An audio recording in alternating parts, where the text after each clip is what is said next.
मी भूषण कटककर करम प्रतिष्ठानचा एक संस्थापक सदस्य आहे. करम प्रतिष्ठानतर्फे आज ज्येष्ठ कविवर्य स्वर्गवासी किशोर पाठक यांना श्रद्धांजलीपर कार्यक्रम ऑनलाईन आयोजित करण्यात आलेला आहे. हा काळ इतका अवघड आहे कोरोनाचा की किशोर पाठकांच्या निधनाची बातमी जेव्हा समजली किंवा त्यांची प्रकृती खूप खालावली असल्याची बातमी जेव्हा समजली तेव्हा इच्छा असूनही आम्हाला कुणालाही नाशिकला जाता आलं नाही. इतकेच नव्हे तर त्यांच्या अंतिम संस्कारांच्या समयी सुद्धा त्यांचे रसिक तिथे पोचू शकले नव्हते. एका एवढ्या मोठ्या साहित्यिकाची एक्झिट अशी व्हावी कोरोना काळामुळे ही खूप दुर्दैवी बाब आहे. एरवी विनिता कुलकर्णी असोत किंवा आणखीन कोणी भीमराव कोते असोत अशा साहित्यिकांसाठी सुद्धा करम प्रतिष्ठानने श्रद्धांजलीपर प्रत्यक्ष कार्यक्रम महाराष्ट्र साहित्य परिषदेमध्ये आयोजित केलेले आहेत. परंतु किशोर पाठकांसाठी किशोर पाठक सरांसाठी असा कार्यक्रम आयोजित करणं हे सध्याच्या कोरोना काळामुळे शक्य होत नाहीये आणि ह्याचं शल्य आम्हाला सर्वांनाच मनामध्ये अतिशय तीव्रतेने बोचत आहे.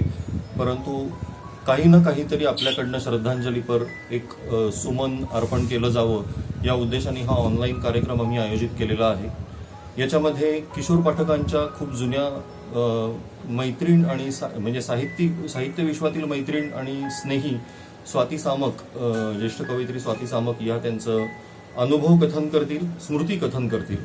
त्याचप्रमाणे त्यांच्याच बरोबरीने ज्योत्स्ना चांदगुडे याही किशोर पाठकांबरोबर अनेक वर्ष साहित्यिक विषयावर काल व्यतीत केलेल्या अशा ज्येष्ठ कवयित्री आहेत ज्या साहित्यदीप परिवाराच्या सर्वेसर्वा आहेत. त्यांचंही या कार्यक्रमामध्ये किशोर पाठक एक वक्ते या विषयावर छोटंसं व्याख्यान असेल.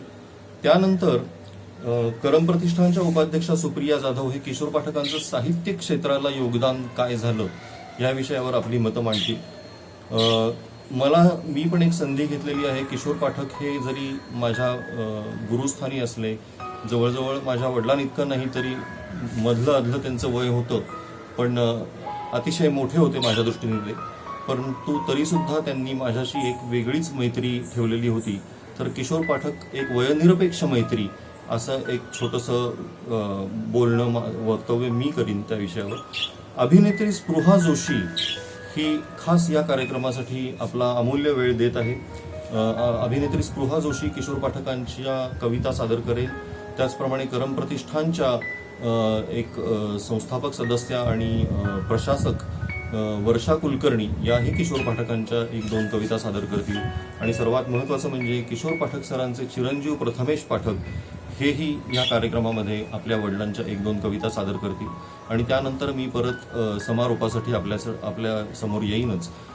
आजच्या ह्या कार्यक्रमाची जी पार्श्वभूमी आहे ती खूप दुःखद असल्यामुळे याला विशेष डेकोरेट करणं किंवा आपल्या वक्तव्यामधनं खूप काही सजावट करणं हे मला योग्य वाटत नाही. जे एवढं मुद्द्यापुरतं आहे तेवढं बोलून मी थांबतो. धन्यवाद. आपण आस्वाद घेऊया किशोर पाठक सरांच्या आयुष्यातील साहित्य विश्वातील वेगवेगळ्या व्यक्तींची त्यांच्याबद्दलची मतं जाणून घेऊया.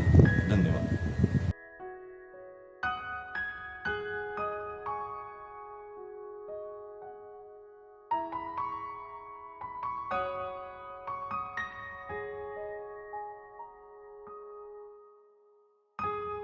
नमस्कार, मी स्वाती सामक.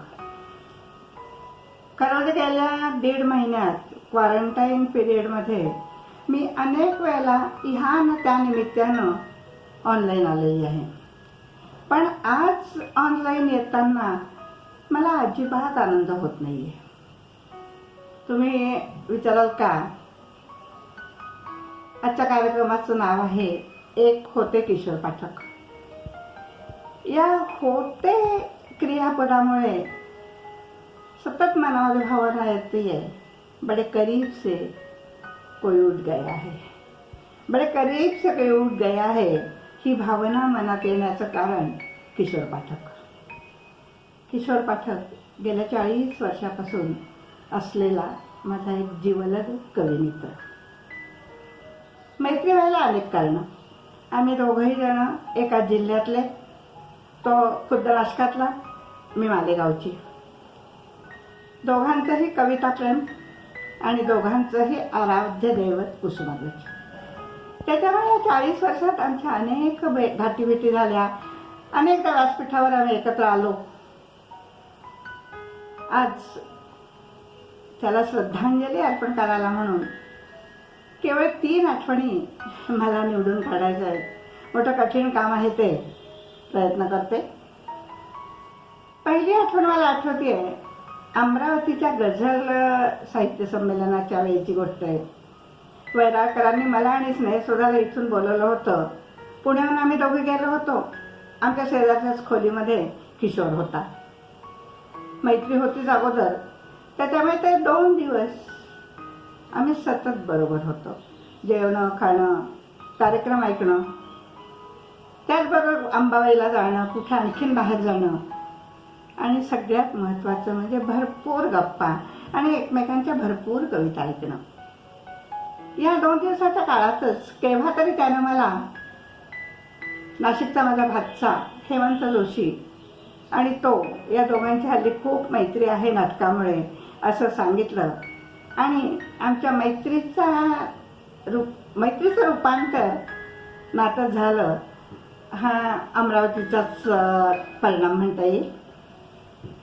दुसरी आठवण पुण्यामध्ये रंगत संगत प्रतिष्ठान नावाचं एक अत्यंत प्रतिष्ठित असं प्रतिष्ठान आहे. त्याची मी काही वर्ष कार्याध्यक्ष होते. काही वर्ष आम्ही ग्रंथ महोत्सव नावाचा 2 दिवसाचा कार्यक्रम घेत होतो. त्यात माझा एक ठरलेला कार्यक्रम असायचा, तो म्हणजे माझ्या कवितेचा सारीपाठ. 2-3 प्रतिथयश कवींची मुलाखत घ्यायचो आणि त्यांच्या मनमुराद कविता ऐकणं हे आमच्या मनात असायचं. त्या वर्षी आम्ही किशोर पाठकला बोलवलं होतं. आणखीन कोण बरोबर होतो आठवत नाही आहे मला, पण किशोरने खूप काही गोष्टी सांगितल्या. गंगेच्या किनारी गेलेलं त्याचं बालपण, कीर्तनकाराच्या घरातला जन्म, त्यामुळे त्याच्या कवितेवर झालेला परिणाम, या अनेक गोष्टी त्यानं सांगितल्या आणि अर्थातच भरपूर कविता ऐकवल्या. त्याच दिवशी रात्री मी, भूषण आणि किशोर आम्ही बाहेर कुठेतरी जेवायला गेलो होतो. अर्थातच त्याही वेळेला भरपूर गप्पा, भरपूर कविता ऐकणं, त्याच्यामुळे आम्ही आणखीनच एकमेकांच्या जवळ आलो.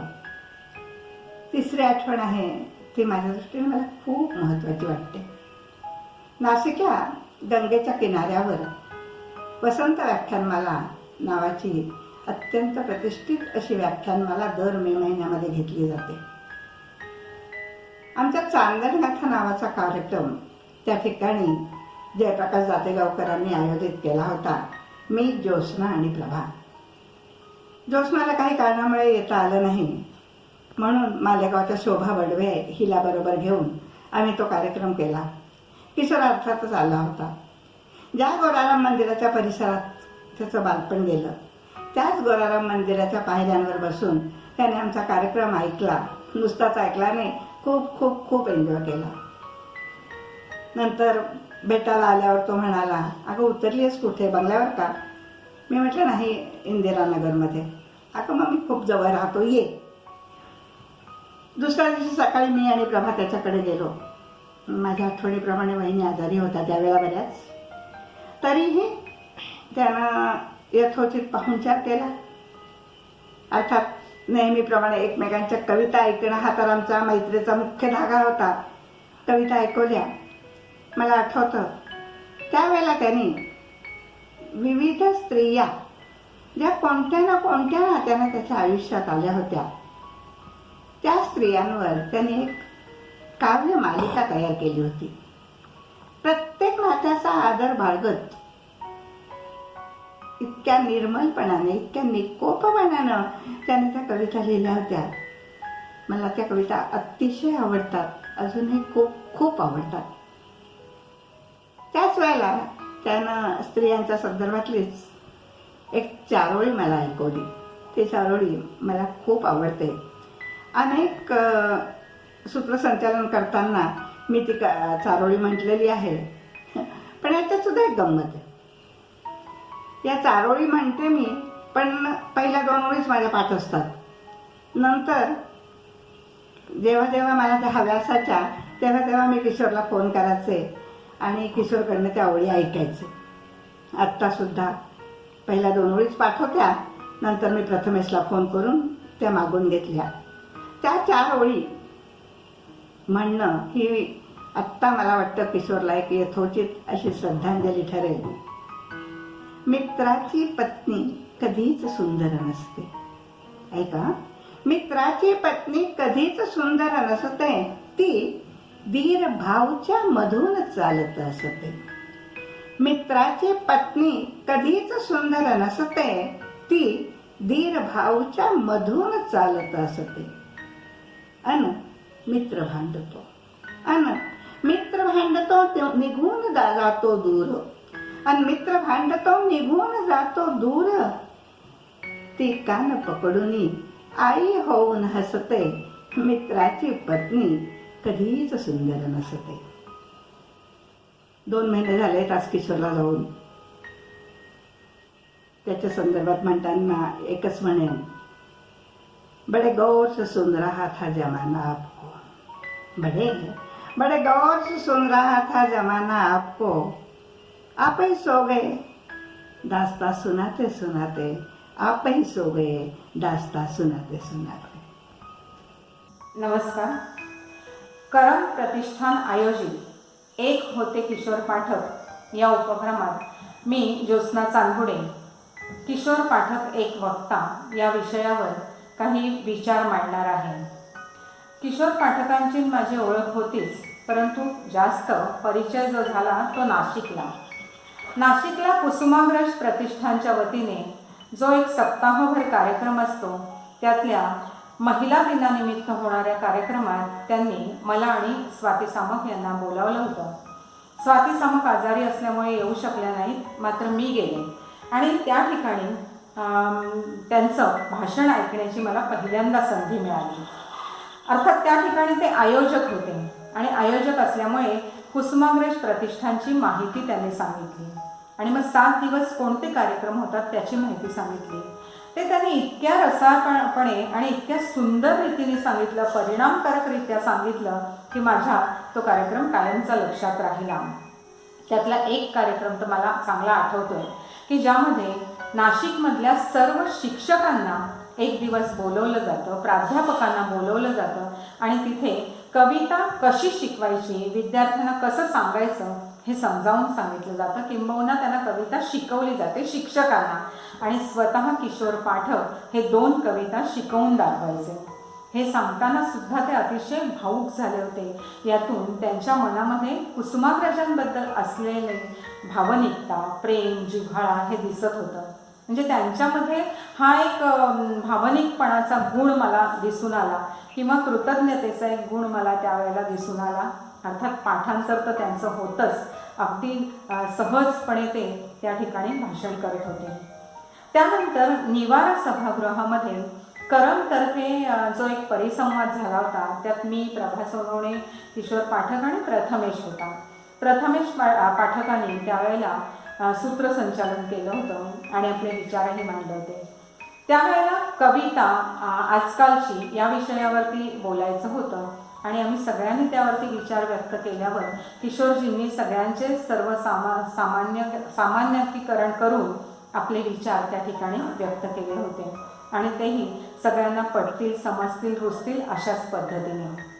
मला महत्त्वपूर्ण असा आठवतोय तो एक उपक्रम म्हणजे छत्रे सभागृहामध्ये करम आणि RK सोनोग्रा फाउंडेशनच्या वतीने झालेला परिसंवाद. या परिसंवादात प्रत्येकाला वेगवेगळे विषय दिले होते आणि त्या किशोरजींना ग्लोबलायझेशनचा असा एक विषय होता की ज्याच्यामध्ये त्यांनी इतके सुंदर आपले विचार मांडले की तो कार्यक्रम सुरुवातीपासून शेवटपर्यंत, त्यांचं बोलणं सुरुवातीपासून शेवटपर्यंत असं वर वर वर वर चढत गेलं आणि अतिशय दर्जेदार असं त्यांचं ते व्याख्यान झालं. इतके सुंदर विचार त्यांनी मांडले आणि सगळ्यात महत्त्वाचं म्हणजे कुठलाही कागद समोर नाही, कुठलेही मुद्दे समोर नाही आणि अगदी सहजपणे उत्स्फूर्त असे ते बोलत होते. म्हणजे उत्स्फूर्त बोलण्याची आणि स्मरणशक्तीची कसोटीच होती म्हणायला हरकत नाही. अत्यंत सुंदर, शिवाय कोणताही अभिनिवेश न ठेवता सहज सहज सुचत गेलेले मुद्दे ते बोलत गेले आणि कार्यक्रम अत्यंत वरच्या उंचीवर नेऊन त्यांनी ठेवला होता. यानंतर साहित्यदीप पुरस्काराच्या वेळेला जे बोलले ते पण ते अगदी वेगळेच, म्हणजे आभार प्रदर्शन करणारं असं. म्हणजेच काय की व्याख्यान करताना आपण कुठे बोलतोय याचं भान त्यांना नक्कीच होतं. म्हणून त्यावेळेला पुरस्कार घेतल्यानंतर त्यांनी आभार प्रदर्शक असे आपले विचार त्या ठिकाणी व्यक्त केले. म्हणजे ज्या ठिकाणी जे बोलायला पाहिजे ह्याचं एक अतिशय उत्तम असं ज्ञान किशोरजींना होतं, यात शंकाच नाही. यानंतर अनिल कांबळे गेल्यानंतर श्रद्धांजलीपर जो कार्यक्रम झाला त्याला खास ते नाशिकवरून पुण्याला आले होते आणि तिथेही अत्यंत भावूक आणि हृदयस्पर्शी असं त्यांनी भाषण त्या ठिकाणी केलं. मी अशासाठी ही सगळी उदाहरणं सांगते की ह्यातून त्यांचे छोटे छोटेसे भाषणातले वक्ता म्हणून असलेले गुण निदर्शनात येतात की स्मरणशक्ती आहे, कुठलाही कागद नाही, अभिनिवेश नाही, पण आपला मुद्दा जो आहे तो मुद्दा ठासून मांडत मांडत अगदी उंचीवर नेऊन ठेवायचा, हृदयस्पर्शी भावनिक असंही ते भाषण करतात, कृतज्ञता व्यक्त करणारं असंही ते भाषण करतात. आणि मला शेवटचा एक प्रसंग आठवतोय की तो साहित्यदीपच्या दिवाळी पहाटला ते आले होते आणि तिथे सुद्धा त्यांनी कवी संमेलनाचे अध्यक्ष म्हणून जे भाषण केलं तर समोरच्यांना त्यांनी मंत्रमुग्धच करून टाकलं. याचाच अर्थ असा की मंत्रमुग्ध करून टाकण्याची ताकद त्यांच्यामध्ये होती. मग हे सगळे गुण त्यांच्यामध्ये आले कुठून, तर निश्चितपणे त्यांच्या पाठीमागे कीर्तनाची परंपरा होती. त्यांचे आई आणि वडील दोघंही कीर्तनकार होते आणि त्यामुळे लहानपणापासून त्यांनी अनेक कीर्तनं ऐकली होती. या सगळ्या कीर्तनांचा एक संस्कार त्यांच्यावर झाला होता. ही कीर्तनाची परंपरा त्यांच्या घराण्यात होती आणि त्यामुळे ती रसाळता, ती स्मरणशक्ती ही संपूर्णपणे त्यांच्यामध्ये उतरली होती. आणखीन कीर्तनाचं एक वैशिष्ट्य असतं की त्याच्यामध्ये आवर्तनं घेतली जातात. एक मुद्दा सांगायचा आणि मग त्याच्या स्पष्टीकरणासाठी वेगवेगळे असे आवर्तनं घेत जायचं आणि मग पुन्हा मूळ मुद्द्यावर येऊन कीर्तन संपवायचं. किशोरजींचं भाषण सुद्धा अगदी तसंच असायचं. मूळ मुद्द्याला सुरुवात करायची, मग वेगवेगळे अशी उदाहरणं सांगायची, आवर्तनं घ्यायची आणि मग पुन्हा मूळ मुद्द्यावर येऊन आपल्या भाषणाचा शेवट करायचा. अशा पद्धतीने ते आपलं व्याख्यान देत असायचे. म्हणजे स्मरणशक्ती, रसाळता, भावनिकता, त्यानंतर आवर्तनाची एक परंपरा किंवा वर्तुळ पूर्ण करणं की आपलं भाषण जे जिथे सुरू झालं तिथेच ते पूर्ण करायचं, याला आम्ही वर्तुळ पूर्ण करणं म्हणतो. तर तसं वर्तुळ पूर्ण करणं हे सगळेच गुण त्यांच्या भाषणामध्ये होते आणि म्हणूनच त्यांचं भाषण हे भाषण वाटायचं नाही, तर ते खरोखरच अतिशय उत्तम रसाळ असे वक्ते होते. सहज सुंदर उत्स्फूर्त बोलणारे एक वक्ते म्हणूनच माझ्या मनावर त्यांचा ठसा उमटलेला आहे.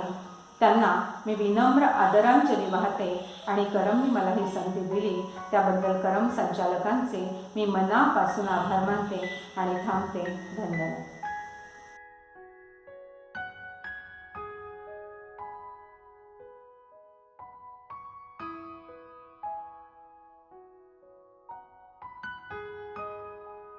नमस्कार. नाशिकचे सुप्रसिद्ध कविवर्य किशोर पाठक यांना श्रद्धांजली अर्पण करण्यासाठी म्हणून आज आपण सगळेजण इथे एकत्र आहोत. त्यांच्या 2 कवितांचं वाचन मी आज इथे आपल्यासमोर करणार आहे. पैकी पहिली कविताचं शीर्षक आहे संभवा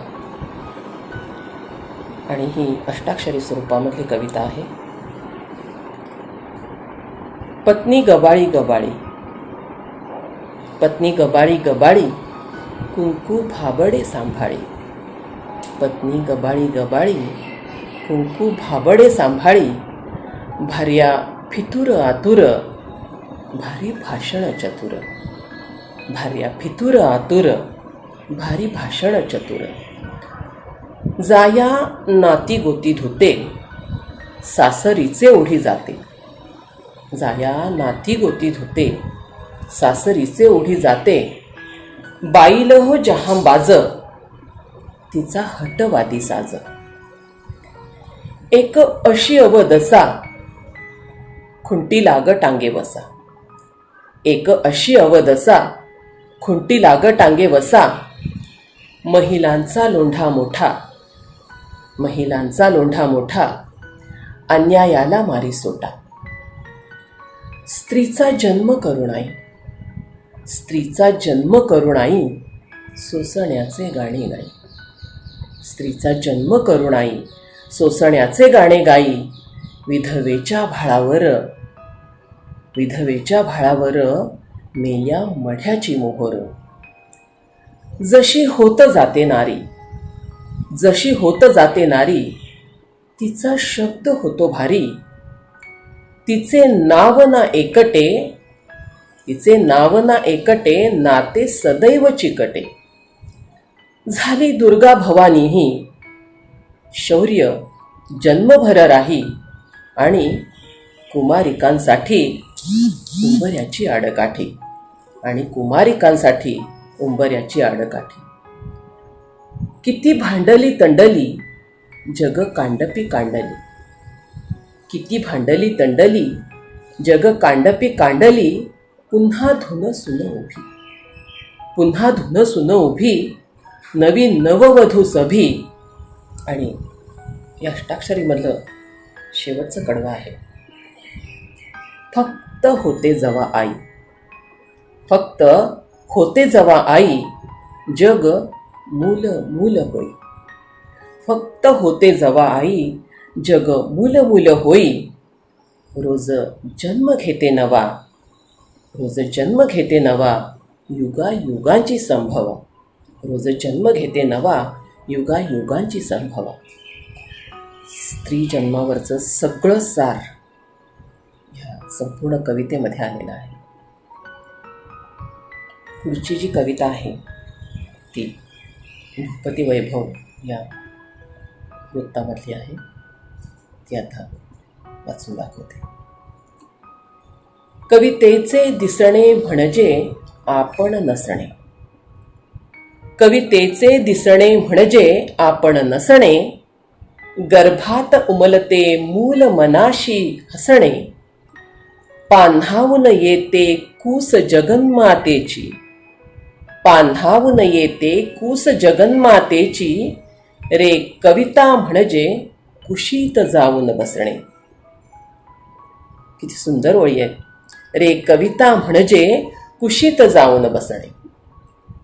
ही कविता करते अशी जीवाची लाही, ही कविता करते अशी जीवाची लाही.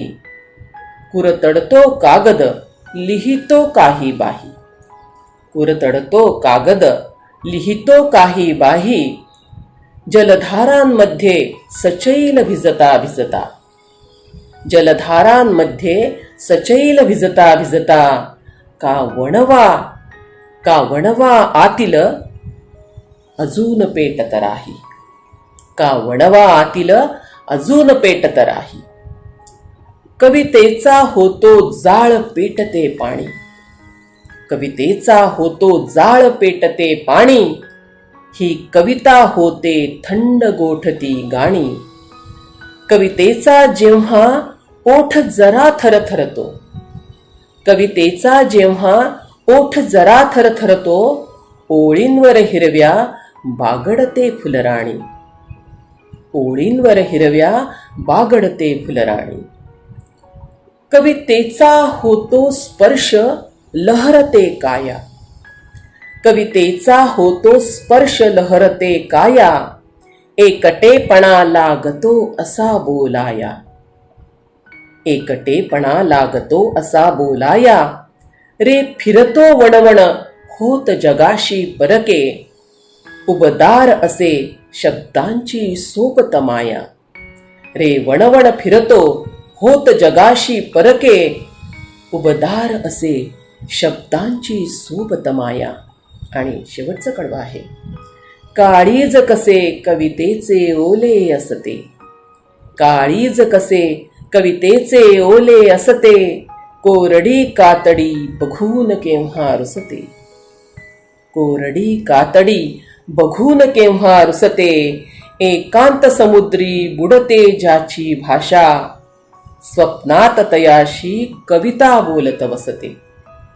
एकांत समुद्री बुडते ज्याची भाषा. स्वप्नात तयाशी कविता बोलत बसते. स्वप्नात तयाशी कविता बोलत बसते. धन्यवाद. नमस्कार, मी सुप्रिया जाधव, करमची अगदी सुरुवातीपासूनची सदस्य. आज 21 मे, बरोबर 2 महिन्यांपूर्वी 21 मार्चला महाराष्ट्राचे ख्यातनाम साहित्यिक श्री किशोरजी पाठक यांना देवाज्ञा झाली. त्यांना जड अंतःकरणाने श्रद्धांजली वाहण्यासाठी त्यांच्या साहित्यिक कारकिर्दीचा आढावा अगदी थोडक्यात घ्यायचा प्रयत्न करते.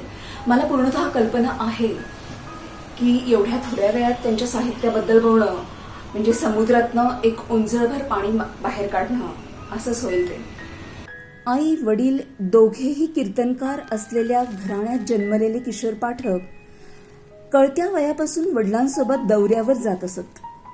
त्यामुळे अगदी लहानपणापासूनच मनावर झालेले संत काव्यांचे संस्कार आणि तर्कतीर्थ लक्ष्मण शास्त्री जोशी, धुंडा महाराज देगलूरकर, सोनोपंत दांडेकर, श्रीधर स्वामी अशा नामांकित कीर्तनकारांची उठबस त्यांच्या लेखणीला खुमारी चढवून गेली नसती तरच नवल. शाळेत असल्यापासूनच कविता रचणे आणि पुण्यातील इंजिनिअरिंग कॉलेजमध्ये असताना एकांकिका लिहून सादर करणे, वक्तृत्व स्पर्धेत पारितोषिके पटकावणे अशी त्यांच्या लेखन कारकिर्दीला झालेली सुरुवात, तब्बल 8 वैविध्यपूर्ण गाजलेले कविता संग्रह, 3 नावाजलेले ललित लेख संग्रह, 1 अद्भुत कादंबरी, 2 गाजलेली नाटके, 2 खुमासदार कथासंग्रह आणि तब्बल 12 बाल कविता संग्रह शिवाय 8 एकांकिका येथे येऊन काळाने घातलेल्या दुर्दैवी घाल्यामुळे थांबली. पुण्यात झालेल्या 1978-79च्या अखिल भारतीय मराठी साहित्य संमेलनापासून त्यांची साहित्य क्षेत्रात एक प्रगल्भ होतकरू साहित्यिक म्हणून खरी ओळख निर्माण झाली. त्यांच्या साहित्याचे वर्गीकरण करायचेच ठरवल्यास गद्यलेखन, पद्यलेखन आणि बालकविता असे करावे लागेल. पैकी बालकविता ह्या काव्य प्रकाराने त्यांची कारकीर्द व्यापली होती असे म्हणणे अनुचित ठरणार नाही, कारण त्यांच्या जीवनातील एक बराच मोठा कालखंड असा होता की दैनिक सकाळमध्ये दर रविवारी त्यांच्या बालकविता छापून येत असत. वयाच्या वेगवेगळ्या टप्प्यांवर वेगवेगळ्या साहित्य प्रकार त्यांच्याकडून लिहिले गेले असले तरीही आणि वेळोवेळी विविध मासिके, दिवाळी अंक, वर्तमानपत्रातील स्तंभलेखन याद्वारे विपुल प्रमाणात प्रकाशित होत असले तरीही आयुष्यभर त्यांनी बालकविता जगली, लिहिली आणि जगवली. वैयक्तिक चढउताराच्या काळात त्यांच्यातील साहित्यिक जिवंत ठेवण्याचं कामही या कवितांनीच केलेले असावे. किशोर पाठक यांच्या विपुल साहित्य संपदेपैकी काही साहित्य प्रकारांची ठळक वैशिष्ट्ये अधोरेखित करायची झाल्यास त्यांचा संभवा हा स्त्रीविषयक कविता संग्रह अतिशय गाजला, ज्याचे वैशिष्ट्य असे होते की ह्यातील कविता या स्त्री भूमिकेतून लिहिल्या आहेत. परचित्त प्रवेश करून लिहिणे हे लेखकासाठी कसोटीचे काम असते. त्यातून सर्व स्तरातील, सर्व वयोगटातील आजी, आई, बहीण, मुलगी, सून, नात, मैत्रीण, प्रेयसी, बायको या सगळ्या स्त्री रूपांना योग्य न्याय देणे तितकेसे सोपे नाही. पौराणिक कालीन स्त्री ते अत्याधुनिक स्त्री तिच्या भूमिकेत शिरून चितारणे हे एक किशोरजीच करू जाणे. यातली स्वतःच्या मुलीवर लिहिलेली कविता ते त्यांच्या कारकिर्दीत एकदाही सादर करू शकले नाहीत, कारण ते त्यावेळी अतिशय हळवे, भावनिक होत असत. मी मृगजळ पेरीत ह्या त्यांच्या रुबाई संग्रहाचे वैशिष्ट्य म्हणजे प्रेमविषयक, सामाजिक, आध्यात्मिक, विनोदी या विषयांचा अंतर्भाव असलेला रुबाई संग्रह केवळ 10 दिवसांच्या कालावधीत, तेही जेव्हा त्यांना बेडरेस्ट सांगितली गेली होती तेव्हा लिहून पूर्ण झालेला आहे. काळात तुकतुकीत उजेड मर्दीर्ण करून जाणाऱ्या आत्मनिवेदनाच्या कविता आहेत.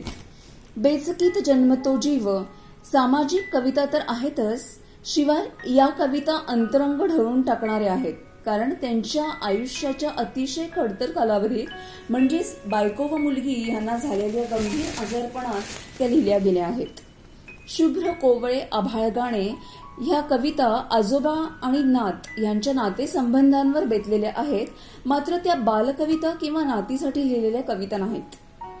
त्यांच्या मनस्पर्शाच्या गगनतळी ह्या 4-5 व्यक्तिरेखांच्या परस्पर नातेसंबंधावर आधारित गाजलेल्या कादंबरीवर अंतस्वर हे नाटकही लिहिले गेले आहे आणि तुफान गाजले. काळोखाच्या वर प्रकाशाच्या खाली ह्या नाटकात काल्पनिक राजा आणि प्रजा अशी थीम घेऊन बदलत जाणारे समाजातील नातेसंबंध पौराणिक आणि आधुनिक पात्रे घेऊन खुबीने रंगविली आहेत. किशोर पाठकांच्या लिखाणाचा एक पॅटर्न तयार झाला होता असे दिसून येते. म्हणजे साधारण 2000 सालानंतर ते विषयाच्या जास्त खोल जात आणि एकच विषय अनेक पदर उलगडवून दाखवत. 20 मानाच्या पुरस्कारांचे मानकरी असलेल्या किशोर पाठकांची जवळजवळ प्रत्येक कलाकृती गौरवली गेलेली आहे. या व्यतिरिक्त 4वी व 10वीच्या अभ्यासक्रमातील सुलभ भारती या पाठ्यपुस्तकात सरांच्या कविताही समाविष्ट केल्या गेल्या आहेत. सार्वजनिक वाचनालय नाशिकचे उपाध्यक्ष, संवाद नाशिकचे अध्यक्ष, कुसुमाग्रज प्रतिष्ठानचे पदाधिकारी आणि 78व्या अखिल भारतीय मराठी साहित्य संमेलनाचे कार्यवाह असे अनेकानेक जबाबदारीचे पदभार त्यांनी समर्थपणे सांभाळले होते.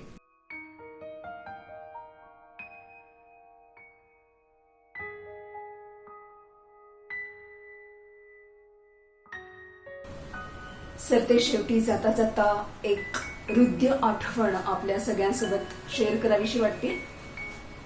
श्री किशोरजी पाठक आणि भीमरावजी कोते यांनी मागच्या वर्षी अगदी वडिलकीच्या नात्याने सांगितलेलं होतं बजावून की नाशिकची कवयित्री आहे आणि तिचा 50वा वाढदिवस कवी संमेलन होऊन नाशिकमध्ये साजरा व्हायला पाहिजे. आणि अगदी अट्टाहासाने दोघांनी मिळून सगळं नियोजन करून कवी संमेलन घेतलेलं होतं. आणि आज माझ्यावर लागोपाठ ही पाळी येते. पहिल्यांदा किशोरजी पाठकांना आज आपण श्रद्धांजली वाहतोय. त्याआधी काही दिवसांपूर्वी करमनी भीमरावजी कोते यांना श्रद्धांजली वाहिलेली होती. नमस्कार. हे जगन्मित्र होते. किशोर पाठक हे मला गुरुस्थानी असे नव्हते. म्हणजे त्यांनी कधी स्वतःला माझा गुरु मानला नाही, मी कधी त्यांना माझा गुरु मानला नाही, चेला मानला नाही. पण गुरुस्थानी असावं असं ते व्यक्तिमत्व होतं. वयानेही खूप ज्येष्ठ होते आणि त्यांचा साहित्य विश्वातील आवाका तर सर्वश्रुतच आहे. त्यांच्याबद्दल मी पामरांनी काय बोलावं. गझल क्षेत्रामध्ये किंवा कथा कादंबरी क्षेत्रामध्ये थोडंफार योगदान असलेला मी माणूस, पण जो माणूस सिव्हिल इंजिनियर होता आणि ज्यांनी वर्षानुवर्ष जवळपास 28 ते 30 त्यांची पुस्तकं आलेली आहेत आणि मराठी साहित्य क्षेत्रातील जवळपास बरेचसे प्रतिष्ठेचे पुरस्कार त्यांना मिळालेले आहेत, अशा माणसांनी सुद्धा मला एक मित्र मानलेलं होतं. याचं मला फार अप्रूप वाटतं. आपल्या आयुष्यामध्ये अशी काही कमी माणसं येतात की जी खूप मोठी असतात पण आपल्याला मित्र मानतात किंवा आपल्याला आपलंसं कोणीतरी मानतात. किशोर पाठकांबरोबर गेली 10 ते 12 वर्षापासून 2007-8 सालापासून माझ्यामध्ये मी जो काळ व्यतीत केलेला आहे त्याच्या सर्व स्मृती माझ्या हृदयाच्या एका कप्प्यामध्ये मी साठवून ठेवलेल्या आहेत. मग ती संध्याकाळची मीटिंग असो, एखादा काव्य महोत्सव असो, एखादा कवी संमेलन असो, एखादा मुशायरा असो. एकदा तर साहित्य दीप परिवाराच्या एका कार्यक्रमात मी सूत्रसंचालक होतो, ते अध्यक्ष होते, शेजारी बसलेलो होतो. करम प्रतिष्ठानच्या अनेक कार्यक्रमांमध्ये मी आणि ते एकाच व्यासपीठावर होतो. किशोर पाठक हे मित्र म्हणून फार जपून ठेवण्यासारखी व्यक्ती होती. कारण त्या मैत्रीमध्ये कधी कुठलाही हिशोब नसायचा. त्या मैत्रीमध्ये कुठलीही ईर्ष्या तर असणं शक्यच नाही, कारण ते माझ्यापेक्षा खूप पुढे होते या सर्व क्षेत्रामध्ये. पण अतिशय जपून केलेली मैत्री असायची, मैत्री जपलेली असायची. आणि मग त्या मैफिली असोत, मुशायरा असो. मला आठवतंय डोंबिवलीच्या गझल कट्टामध्ये किशोर पाठक हे तिथे येऊन बसलेले होते, मागे कुठेतरी बसले होते आणि माझ्या गझलेला ते दाद देत होते. आणि मला इतकं भरून आलेलं होतं तेव्हा की एवढ्या ज्येष्ठ गझलकार, एवढ्या ज्येष्ठ साहित्यिकांनी आपल्या गझलेला दाद दिली. प्रत्येक आमची मैफिल मला आठवते, परंतु प्रत्येक मैफिलीची आठवण येथे सांगणं हे आता शक्य नाहीये. वेळेचीही मर्यादा आहे आणि तो एक खूप मोठा कालखंड आहे, जवळजवळ 12-13 वर्षाचा कालखंड आहे. त्यामुळे काय सांगणार. पण किशोर पाठकांच्या मैत्रीमध्ये काही वैशिष्ट्यपूर्ण बाबी होत्या. त्या म्हणजे त्याला ती वयनिरपेक्ष मैत्री असायची, ती गुणवत्ता निरपेक्ष मैत्री असायची. आपल्यापेक्षा समोरचा साहित्य क्षेत्रात किती गुणवान आहे नाही आहे हे न बघता केलेली मैत्री असायची. आणि दिलखुलासपणे खांद्यावर हात टाकून बोलणारी मैत्री असायची. त्याच्यामध्ये काही कुणालाही असं कधी वाटू द्यायचे नाहीत ते की मी तुमच्यापेक्षा खूप मोठा आहे. जरी ते होते मोठे तरी असं कधी कुणाला वाटायचं नाही. आणि 2-2, 2.5 वाजेस्तोवर गप्पा रंगतील अशी त्यांच्याकडे एक प्रचंड मोठी साठवण होती आठवणींची, अनुभवांची. त्यांची बोलण्याची लकब एक फार वैशिष्ट्यपूर्ण होती. एक वाक्य ते नेहमी प्रत्येक त्यांच्या बोलणं सुरू करताना म्हणायचे की गंमत अशी आहे, तुला सांगतो भूषण, गंमत अशी आहे. मला अजूनही ते शब्द आणि तो आवाज माझ्या कानामध्ये ध्वनित होताना आढळतो. त्यांची ती विशिष्ट केशरचना, जाड चष्मा, सस्मित डोळे, सस्मित मुद्रा आणि घरी सौ पाठकांचं जे आजारपण आहे त्याचं शल्य सहसा बाहेर येऊ न देता त्यांनी आमच्या अनेक रात्री गप्पांमध्ये अशा काही घालवल्या की त्या आम्ही कधी विसरू शकत नाही. किशोर पाठकांसारखे व्यक्तिमत्व जाणं हे हादरा देणारं, धक्कादायक असतं. ज्या पद्धतीने त्यांचं निधन झालं की ते आजारी आहेत असं थोडंसं कळलं, 2 दिवसातच कळलं की ते खूप आजारी आहेत, आणि तिसऱ्या दिवशी कळलं की ते गेलेले आहेत. मी प्रथमेशला फोन करायचं धाडस केलं, त्यांनीही सांगितलं हो भूषणजी बाबा गेले म्हणून. आणि करम प्रतिष्ठानवर आम्ही दुखवटा तर पाळला, पण कोरोना काळामुळे पुन्हा एकदा सांगतो की जी चुटपुट राहून गेलेली आहे की किशोरजींचं अंत्यदर्शनही मिळालं नाही आणि काहीच करता आलं नाही. हा एक ऑनलाईन कार्यक्रम फक्त आम्ही करतो आहोत. पुढे मागे कोरोनाचा प्रादुर्भाव कमी झाल्यानंतर एक मोठा कार्यक्रम नक्कीच घेऊ. पण किशोरजी तुम्ही कायम आमच्या स्मरणात राहाल. जशी तुम्ही असताना तुमचं अस्तित्व आमच्या मनामध्ये होतं तसंच आणि तितक्याच तीव्रतेने ते कायमस्वरूपी आमच्या मनामध्ये राहील. मी आदरांजली प्रकट करतो. प्रथमेश आणि त्याच्या कुटुंबियांना विनंती करतो की त्यांनी धीर ठेवावा आणि आईची काळजी घ्यावी. धन्यवाद. नमस्कार, मी स्पृहा जोशी. आज किशोर पाठक सरांच्या 2 कविता मी सादर करणार आहे. त्यापैकी एक कविता ही गाऊन सादर करायचा प्रयत्न करते, कारण प्रथमेश मला असं म्हणाला की पाठक सर नेहमी त्यांच्याच कविता या गाऊन सादर करायचे. ह्या कवितेची त्यांची चाल कशी होती मला खरं तर माहीत नाही, पण ती कविता इतकी सुरेख आहे की ती ऐकता ऐकताच तिला एक लय आहे असं मला वाटलं. आणि माझ्या डोक्यात जी चाल तयार झाली आहे त्या पद्धतीने ती गाऊन ऐकवते. बघा कशी वाटते. काळोखाचं पाणी पाणी, काळोखाचं पाणी, ढगामध्ये पोहतिया चांदव्याची राणी. काळोखाचं पाणी पाणी, काळोखाचं पाणी, ढगामध्ये पोहतिया चांदव्याची राणी. सूर्याला बांधून केले तेजाचे धरण, किरणांचा कालवा हा वाहेन भातून. शेतामध्ये धावे आता ऊन अनवाणी. काळोखाचं पाणी पाणी, काळोखाचं पाणी, बुबुळात हलतीये सावळी नजर. पापण्यांच्या पदराला केसांची ही जर. गालावर उगवली शुक्राची चांदणी. काळोखाचं पाणी पाणी, काळोखाचं पाणी. शिट्टी वाजवीत फिरे आभाळात वारा. मुठी मुठी उधळतो चांदण्यांच्या गारा. हिरव्या हिरव्या पानावर दवाची मुरणी.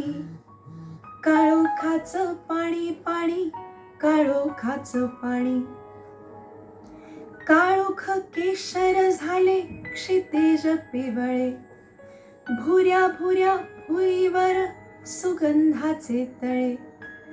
पाण्यावर पसरली निळी निळी गाणी. काळोखाचं पाणी पाणी, काळोखाचं पाणी.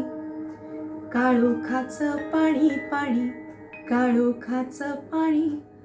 ढगामध्ये पोहतिया चांदव्याची राणी, ढगामध्ये पोहतिया चांदव्याची राणी, ढगामध्ये पोहतिया चांदव्याची राणी.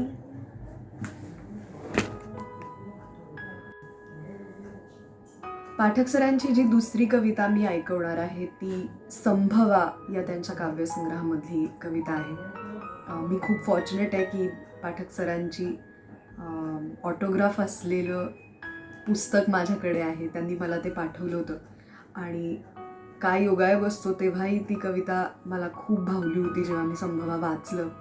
आणि प्रथमेशनी काल पाठवताना मला नेमकी ती कविता पाठवली, त्यामुळे मला असं वाटलं की ही कविता तुम्हा सगळ्यांना ऐकवते. कविता आहे नदीकाठी. आधी जी कविता होती त्याच्यापेक्षा म्हणजे काळोखाचं पाणी पाणीपेक्षा अतिशय भिन्न प्रकृतीची ही कविता आहे, मुक्तछंदातली कविता आहे, पण ती एवढी टोकदार आहे.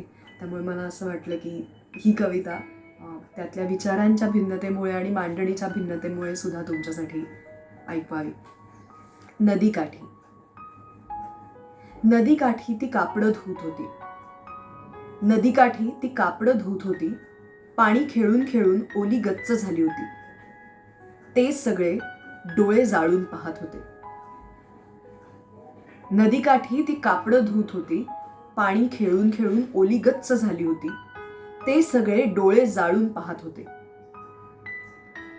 तिने ओले पोलके काढून टाकले, काळ्या कातळ पाठीवरून थेंब ओघळले. तिने ओले पोलके काढून टाकले, काळ्या कातळ पाठीवरून थेंब ओघळले. ते काही जण कातडी कोरून पाहत होते. तिने परकराने अंग झाकता पोटऱ्या उडवल्या. एक स्तन काही क्षण उघडा झाला, ते थोडे थोडे लाल होऊन गळत राहिले. ती ओले केस झटकत पदर खोचून कोरडी झाली. ती ओले केस झटकत पदर खोचून कोरडी झाली. कपड्याचे पिळे खांद्यावर टाकून घरात शिरली. ते काही जण रांगत रांगत दारातून आत आले. तिने पदर मोकळा करून अंगभर घेतला, पोलके उकलून एक स्तन मोकळा केला. त्यांना उराशी घट्ट धरले, ओठात थेंब सांडत गेला. तिने त्यांच्या डोक्याला अलगद कुरवाळले. तिने त्यांच्या डोक्याला अलगद कुरवाळले. त्यांच्या आयुष्याला ओले जावळ आले. तिने त्यांचे शरीर झटकून नदीकाठी वाळत घातले. तिने त्यांचे शरीर झटकून नदीकाठी वाळत घातले. संभवा या काव्यसंग्रहातली ही नदीकाठी नावाची पाठक सरांची कविता. या कविता मला सादर करण्याची संधी दिल्याबद्दल खूप खूप आभार. थँक्यू. नमस्कार. कविता रसिक मंडळीच्या ह्या अनोख्या उपक्रमात मला खरं तर बाबांच्या काही कविता सादर करायला मिळत आहेत याचा आनंद पण आहे. अर्थात बाबांच्या कविता मी काही असा खूप ठरवून व ह्याच निवडल्या अशातला काही नाही. एक कविता तशी निवडलेली आहे ज्या मी कविता सादर करणार त्यातले, पण ज्या बाकीच्या 2 कविता आहेत त्या मला आवडणाऱ्या आणि बाबांनाही आवडणाऱ्या अशा त्या कविता आहेत असं मला वाटतं. पहिली कविता 3 वेगळे विषय आहेत हे आणि त्याच्यावरच्या ह्या 3 कविता आहेत. पहिली कविता जी आहे ती काळा तुकतुकीत उजेड ह्या कविता संग्रहातली, ग्रंथालयाने काढलेलं हे पुस्तक आहे. काळा तुकतुकीत उजेडमधली ही कविता. माणसे खचाखच भरली मेंदूत, माणसे खचाखच भरलीत मेंदूत जसा लोकलचा डबा. माणसे खचाखच भरलीत मेंदूत जसा लोकलचा डबा. निदान लोकलला स्टेशन येण्याची आशा तरी आहे. ही माणसे उतरतच नाहीत कुठे, नुसते कोंबून घुसतच राहतात मेंदूत. ही माणसे उतरत नाहीच कुठे, नुसते कोंबून घुसतच राहतात मेंदूत.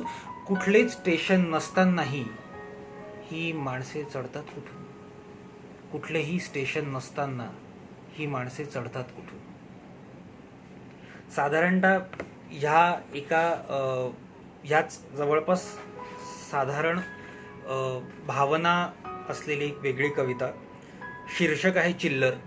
ही कविता आहे बेचकीत जन्मतो जीव ह्या पुस्तकातली, आकांक्षा प्रकाशनानं काढलेलं हे पुस्तक. त्यातली ही चिल्लर नावाची कविता.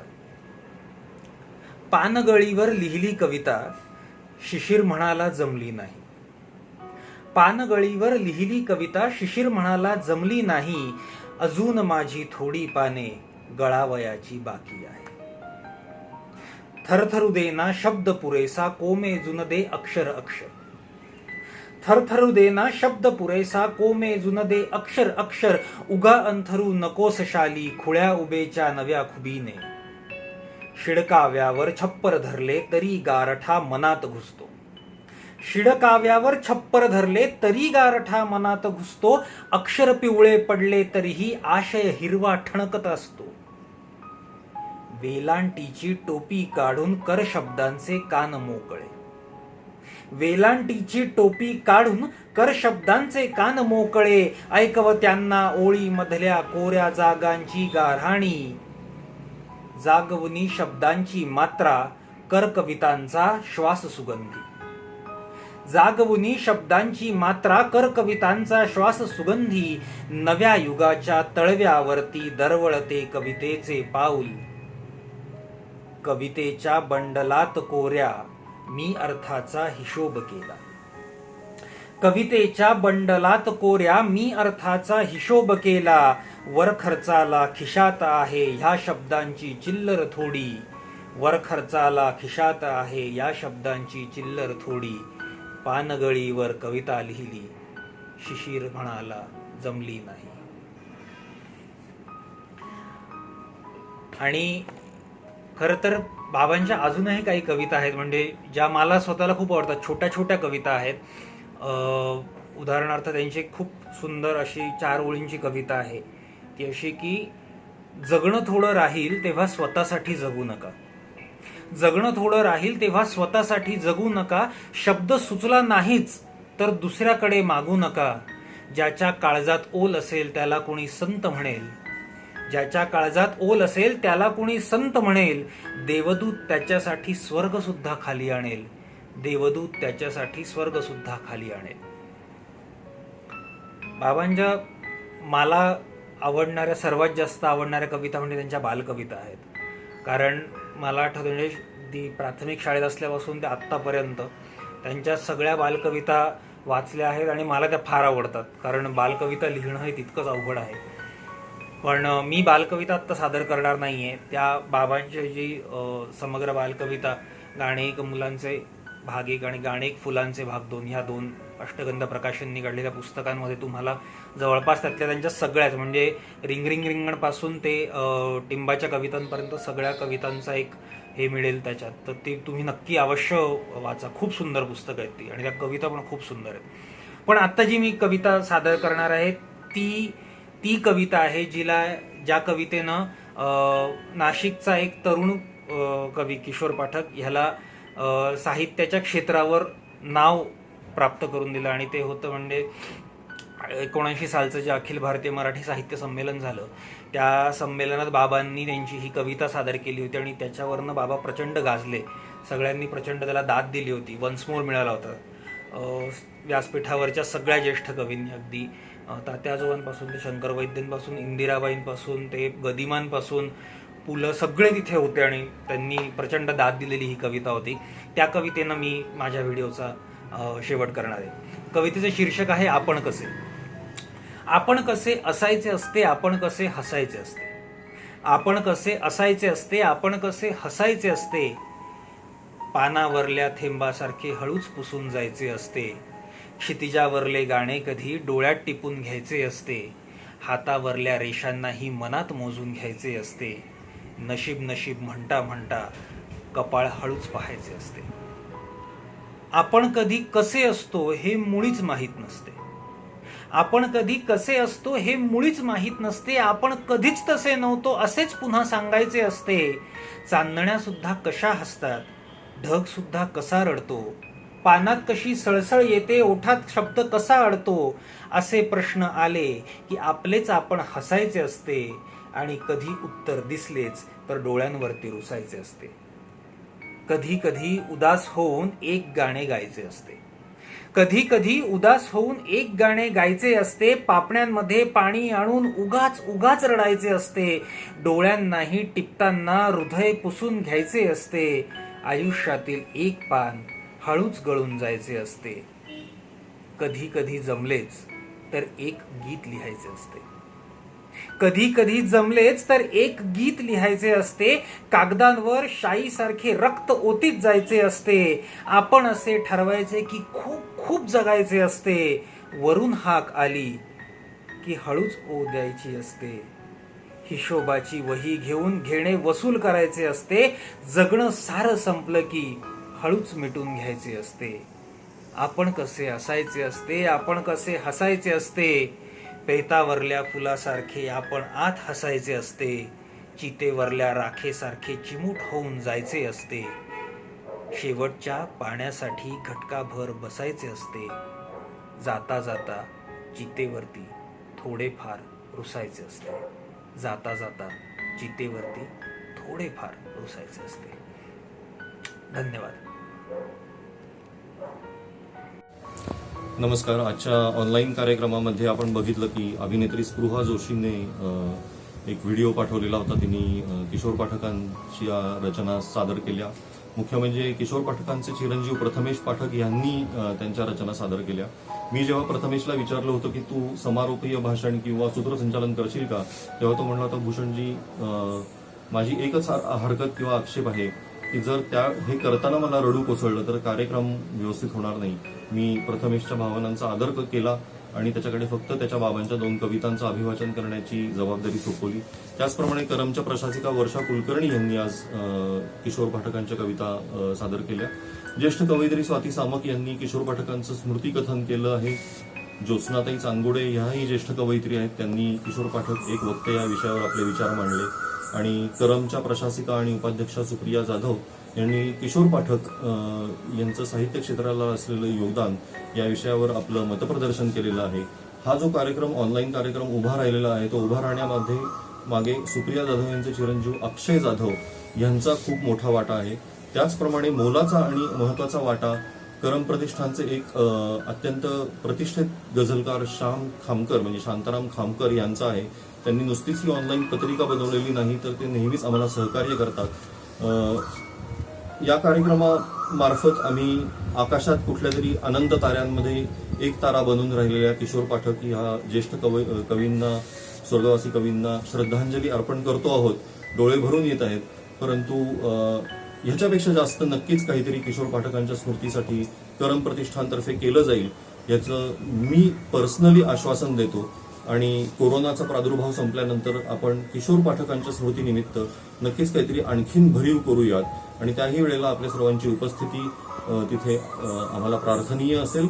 आजच्या या कार्यक्रमासाठी जबाबदार असणारे किंवा कार्यक्रम यशस्वी होण्यासाठी, यशस्वी हा शब्द या पार्श्वभूमीवर बोलावा असं वाटत नाही, पण हा कार्यक्रम पूर्णत्वास जाण्यासाठी ज्या ज्या लोकांचा सहभाग लाभला आणि ज्यांनी जबाबदारी घेतल्या त्या सर्वांचे मी आभार मानतो. सर्व रसिक प्रेक्षकांचे आभार मानतो. यापेक्षा जास्त आत्ता काही बोलणं संयुक्तिक नाही, पण लवकरच आपण किशोर पाठकांच्या स्मृती खातर असलेल्या एका कार्यक्रमामध्ये भेटूयात अशी मी आशा व्यक्त करतो. धन्यवाद.